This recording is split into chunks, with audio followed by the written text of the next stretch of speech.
Bugün çox maraqlı bir adamdan danışacağım. Hansı ki adı bir çoxumuzun dilində and yerinə çevrilib. Əmi, ətac etdi, mənim günahım yoxdur. Baxmayaraq ki fiziki qüsurlu idi, onun möcüzəvi şəxs olduğuna inananlar da az değildi. Bugün hamının ət ağa kimi çağırdığı Mir Mövsüm ağadan danışacağım.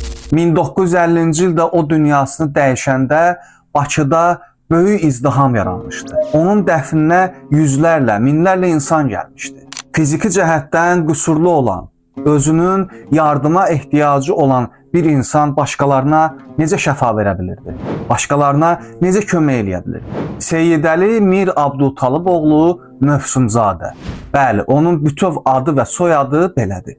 1883-cü ildə Bakıda İçəri şəhərin Firdovsi 3 ünvanında yerləşən yaşıl qapılı kiçik bir həyətdə dünyaya gəlir. İnanmıram elə bir adam olsun ki, onun bu evini tanımasın.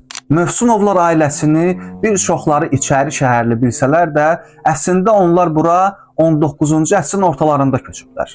Məlum ev də sonradan tikilib. Bu torpaq sahəsini almaq üçün atası Seyid Hüseyn ağa Bakının qubernatoruna məktub yazır və burada ev tikməyə rəsmi icazə istəyir. Mir Kazım ağanın qızı və bugün İçəri şəhərdəki o ocağın sahibi Qönçə xanım ağanın anasının Xurşudbanu Natəvanla məktublaşdığını, onların bir-birlərinə şeirlər yazdığını deyir.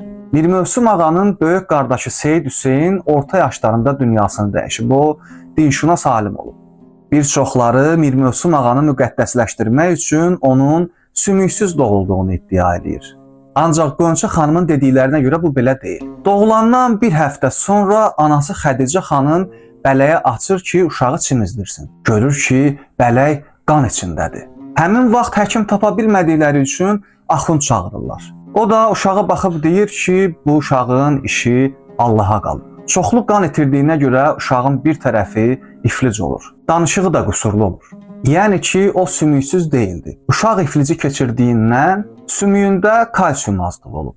Arıq bədənli idi, qamətini şax saxlaya bilmirdi, özü də çox siqaret çəkərdi. Onun çəkmələrini qonşusu Yahudi Maryaş tikərdi. Bu çəkmələr olduqca yumşaq, qara, uzunboğaz çəkmələr idi. Mir Mövsüm ağa bu Yahudini çox istəyirdi. Düzdür, onlar bir-birlərinin dilini bilmirdilər, ancaq bir-birlərinə böyük hörmətləri var idi. Maraqlısı budur ki, Mir Mövsüm ağanın özü də ət ağa ifadəsini çox da sevməzdi. Onun ailəsi, doğmaları da insanlara deyirmiş ki, ona belə müraciət eləməyin. Mir Mövsüm ağa 40 yaşına qədər az da olsa gəzə bilib.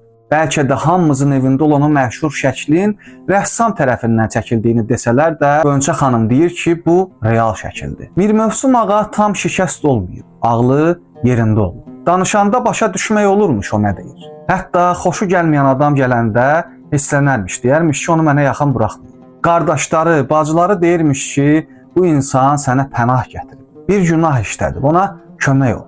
Yalnız bu halda Mir Mövsüm ağa sakitləşər, onu yanına çağırar, başına əl çəkərdi. Mir Mövsüm ağanın əslində 3 adı olub. Seyyidəli Böyükağa Mir Mövsüm. Mir Mövsüm ağa onun babasının adı. Ocaq onun babasının adına olduğuna görə elə onu da Mir Mövsüm ağa kimi tanıyırlar. Evin böyük övladı olduğuna görə adı ilə çağırmamışlar. Elə Böyükağa deyiblər. Qönçə xanımın atası kiçik qardaş olduğuna görə ona Balacağa deyiblər. 1918-ci ilin erməni-müsəlman davası vaxtı Hacı Zeynalabdin Tağıyev, Ağa Musa Nağıyev və Murtuza Muxtarov Mir Mövsüm ağanın evində yığışırlar. Deyirlər ki, bəs vəziyyət pisdir, biz səni qorumalıyıq. Sən bizim şəhərin ən ağır seyidisən.